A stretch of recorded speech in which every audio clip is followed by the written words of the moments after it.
Olá, eu sou o Carlos e aqui nós estudamos a Bíblia. Estamos no Novo Testamento, Evangelho de João, capítulo 12, verso 12.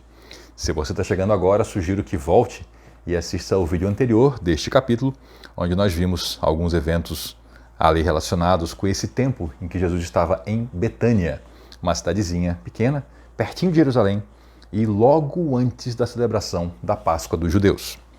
No dia seguinte, tinha acontecido um jantar, então no dia seguinte a esse jantar, correu pela cidade a notícia de que Jesus estava a caminho de Jerusalém. Ele estava em Betânia, ali pertinho, e ia entrar em Jerusalém. Uma grande multidão de visitantes que tinham vindo para a festa da Páscoa tomou ramos de palmeira e saiu ao seu encontro gritando: Páscoa é um grande evento em Israel, em Jerusalém. Quem podia ia celebrar a Páscoa em Jerusalém. Uma festa longa, tinha um dia principal, mas também tinha a festa dos pães ázimos, que celebrava-se junto. Um evento grandioso. E então as pessoas resolveram saudar Jesus, o rei que chegava. E eles começaram a gritar: Hosana, salva-nos, Hosana quer dizer salva-nos. Bendito é o que vem em nome do Senhor, bendito é o rei de Israel. Aqui nós percebemos que a multidão olhava para Jesus e via nele o rei de Israel e o Salvador. Salva-nos de Salvador. A Páscoa celebrava a salvação do povo de Israel. Então o momento era oportuno. E havia uma sensação, havia uma percepção e uma vontade de que o Messias estivesse ali naquele momento. O problema é que boa parte do povo tinha uma percepção errada do Messias. Messias, uma palavra que quer dizer ungido. Ungido é aquele sobre quem se derrama óleo para exercer uma tarefa específica. Então, era o escolhido por Deus. Eles achavam que o Messias era um rei guerreiro, um general. Alguém que iria combater as tropas romanas, expulsá-los dali, os romanos, e estabelecer o reino de Israel. E por isso eles celebravam dessa maneira, com ramos de palmeiras, aquela alegria toda. Era algo do tipo: chegou o nosso rei, o nosso chefe militar, e em breve começarão os combates, as batalhas e as guerras. Jesus então conseguiu um jumentinho e montou nele. E aí ele contrariou as percepções e as expectativas da multidão. Por quê? Nós estamos numa cultura. Essa aqui era outra cultura, com outros pensamentos e outras percepções. O povo de Israel é até hoje o povo do livro, o povo que conhece as Escrituras. Eles sabiam o significado da entrada em Jerusalém montado em um jumentinho. Isso significava um rei de paz e não um rei guerreiro. Um guerreiro entraria montado a cavalo. O jumentinho era o animal também que o rei Salomão usou para entrar em Israel. Davi foi um grande guerreiro. E Salomão foi um rei que já começou o seu reinado pacificando, porque havia uma tentativa de golpe de Estado em andamento na época de Salomão. O irmão dele tentou tomar o poder, o pai dele conseguiu articular para que isso não acontecesse e para que Salomão fosse apresentado como rei de Israel. E como é que Salomão entrou? Montado no jumentinho. E ele entrou pacificando. Então esse já era um sinal de que esse não era Jesus Cristo, o rei guerreiro, mas o rei de paz.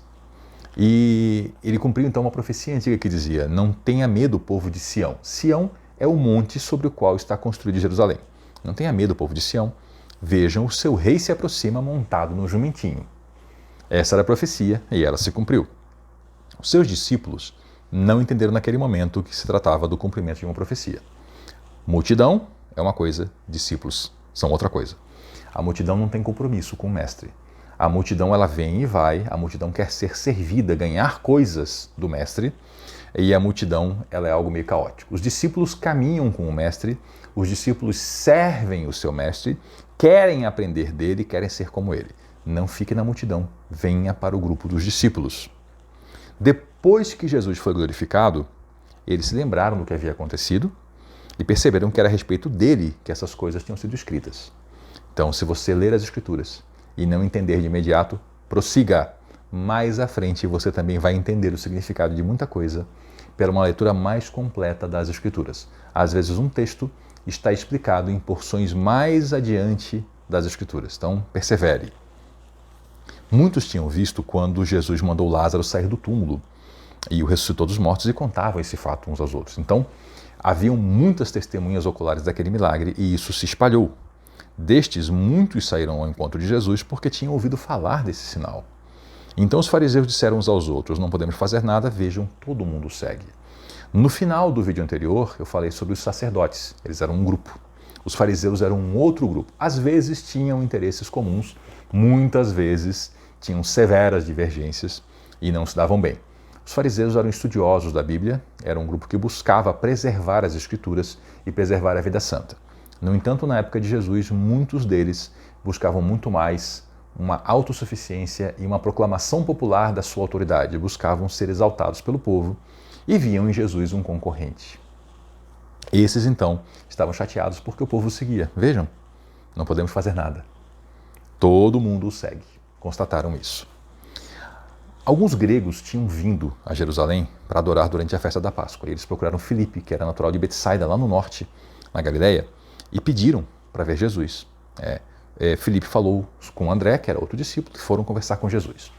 Gregos aqui pode estar significando pessoas lá da Grécia mesmo, que se converteram à religião de Israel e foram lá para Jerusalém participar da adoração na área que era permitida aos estrangeiros. Mas também pode significar povo de Israel, que vivia no exterior em lugares de fala grega e eram chamados também de gregos, porque nesse tempo a língua dominante do mundo antigo era o grego, graças à expansão de Filipe da Macedônia e depois de Alexandre o Grande, especialmente de Alexandre, e todo um período de expansão cultural grega, com os sucessores de Alexandre, como por exemplo a dinastia dos Ptolomeus e, enfim, todo o esforço deles pela cultura grega, que chegou até mesmo a forçar, a incentivar uma tradução do Antigo Testamento para o grego.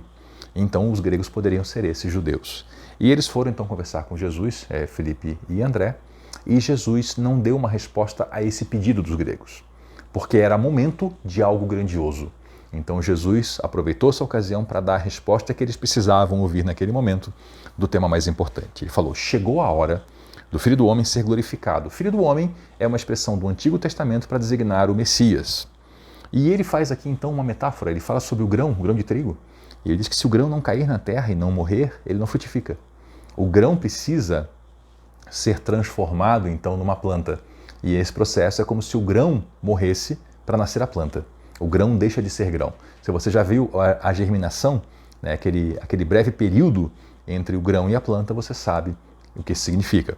E ele falou, mas se ele morrer, ele dá muitos grãos. É a ideia que o Messias morreria, ressuscitaria e com isso faria com que muitos se tornassem também, como ele, servos de Deus. Quem ama a sua vida neste mundo a perderá. O que é este mundo?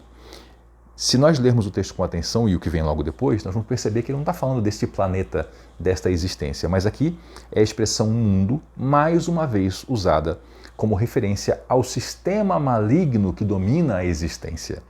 Então é isso que ele fala, quem ama a sua vida nesse sistema maligno vai perder a sua vida. Mas quem odeia a sua vida no mundo, nesse sistema maligno, a conservará por toda a eternidade. São aqueles que ficam indignados pela maldade. São aqueles que autenticamente sofrem por verem o mal corroendo a existência humana. São aqueles bem-aventurados, lá das bem-aventuranças do Sermão da Montanha. Se alguém quer ser meu discípulo, siga-me, pois os meus servos devem estar onde eu estou. E o Pai honrará quem me servir. Isso aqui é muito importante. Ser honrado pelo Deus Criador de toda a existência é algo que foge até mesmo à nossa compreensão de tão maravilhoso que é. Para isso devemos ser servos de Cristo e estar onde Ele está. Devemos ter a disposição de caminhar até a morte para estar com Ele. Como Tomé, também chamado Dídimo, nós estudamos há pouco tempo, ele falou, quando Jesus falou que ia para a Judéia, ele falou, vamos nós também para morrer com Ele. É essa disposição que nós precisamos ter. E segue Jesus, agora minha alma está angustiada. Ele sabia o que vinha pela frente.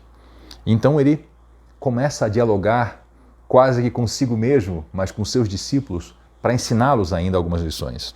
Acaso eu devorar, Pai, salve-me desta hora? Mas foi exatamente por esse motivo que eu vim. Pai, glorifica o teu nome.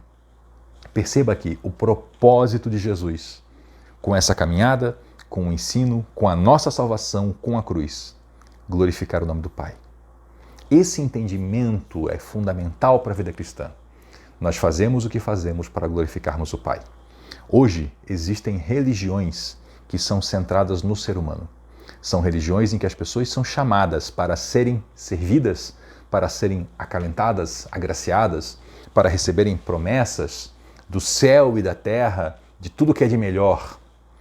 O que Jesus Cristo fazia era outra coisa. Ele buscava o tempo todo glorificar o Pai. São focos muito distintos. Por isso que é importante nós conhecermos as Escrituras Sagradas. Se você entra num local, se você está cercado por pessoas que têm uma prática religiosa, como saber se essa prática está de acordo, tem coerência com o ensino de Jesus e dos apóstolos? Conhecendo as Escrituras. Esse é o fiel da balança. Aqui nas Escrituras nós encontraremos a verdade, encontraremos a pessoa de Jesus Cristo e veremos um homem que buscava glorificar o Pai. E ele falou: Pai, glorifica teu nome. Então uma voz falou do céu: eu já glorifiquei meu nome e o farei novamente. Quando a multidão ouviu a voz, alguns pensaram que era um trovão, outros afirmavam que era um anjo que tinha falado com ele. Quando fala aqui que é um trovão, não é que eles se confundiram, que acharam que era aquele estouro da trovoada que vem com a tempestade. É que muitas pessoas acreditavam que Deus, quando falava, a voz de Deus, o timbre de voz dele, era o trovão. Com palavras, sim, mas como trovão. Então, trovão é o que falou. Outros, não, foi um anjo que falou com ele. E Jesus respondeu a eles: a voz foi por causa de vocês, por nossa causa, e não por minha causa. Jesus sabia do que ele precisava saber. Somos nós que precisamos aprender. Chegou a hora de julgar o mundo. Agora o governante deste mundo será expulso. O governante desse mundo é o inimigo das nossas almas, o demônio. E quando eu for levantado da terra, atrairei todos a mim. Levantar da terra é na cruz. A cruz atrai. A cruz, mesmo para quem não segue a vida cristã, ela é um símbolo que é impossível passar por esse símbolo sem reconhecê-lo. Nós sabemos o que é a cruz e até quem não anda com Jesus sabe. Ele atrai as pessoas a si. Ele disse isso para indicar como morreria a morte de cruz. E pessoas da multidão então disseram, ou a multidão disse: entendemos pelas Escrituras que o Cristo, ou Escritura também pode ser pela lei, o entendimento da lei, e a lei compreendia os 5 livros de Moisés, e não só os 10 mandamentos. Entendemos pela lei que o Cristo viveria para sempre. Como você pode dizer que o Filho do Homem morrerá? Afinal, quem é esse Filho do Homem? Então, a dúvida era, então, existe o Cristo e o Filho do Homem? São coisas separadas? Entenderam muito errado, porque eles entenderam a vida eterna, mas não entenderam que haveria a morte e a ressurreição. Sim, o Cristo vive para sempre, ele está vivo. Ele entregou a sua vida, ele tomou sua vida de volta e ele vive. E ele voltará para reinar. Mas eles acharam que isso era naquele momento. E aí não compreenderam e ficaram em dúvida. Então são dois homens diferentes, o Filho do Homem e o Cristo? Não, é aquele ali, Jesus Cristo.